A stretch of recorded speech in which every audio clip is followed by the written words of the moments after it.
Lo sciopero potrebbe rientrare. L'orientamento dei netturbini, da qualche ora riuniti in assemblea, sembra proprio quello di voler interrompere la protesta che va ormai avanti da circa 10 giorni, che ha messo in ginocchio la città di Agrigento e gli altri 18 comuni consorziati al lato Gesa G2. Una scelta quasi obbligata, quella di tornare al lavoro. Da Palermo sono arrivati dei documenti che praticamente se noi entro oggi non rientriamo a lavorare, domani scatta la denuncia con il successivo poi licenziamento per abbandono del posto di lavoro. Diciamo che adesso la palla l'hanno passata in mano a noi.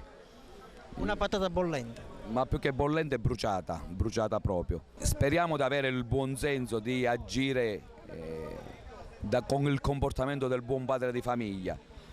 Vorrei dire che, visto che da oggi iniziano le scuole, se incominciamo a lavorare, questo è importante saperla, è importante saperlo, noi inizieremo con lo svuotamento e la pulizia dei contenitori vicino alle scuole, perché è giusto che i bambini vadano in una scuola pulita. I lavoratori chiedono garanzie e sicurezza per la data relativa al saldo, sia per quanto riguarda l'ATO sia per quanto riguarda le imprese, però mi pare che questa certezza non arriva.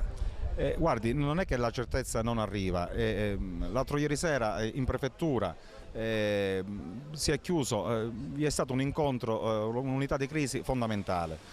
Quando gli impegni non se li assumono naturalmente i nostri amministratori, ma se li assume il commissario per l'emergenza rifiuti, dicendo che da questo momento si insedia lui e da questo momento, grazie alle somme di pertinenza, liquiderà le spettanze ai lavoratori dal mese di settembre in poi, penso che questo sia una garanzia. La decisione ufficiale si conoscerà comunque nelle prossime ore e intanto stamattina il sindaco Marco Zambuto, alla luce del rischio igienico-sanitario, ha assunto un importante provvedimento. Ho emesso un'ordinanza per la sospensione delle attività scolastiche nelle giornate di sabato e di lunedì, riservandomi chiaramente il potere di adottare ulteriori provvedimenti nel caso in cui la situazione dovesse continuare a permanere quella che è.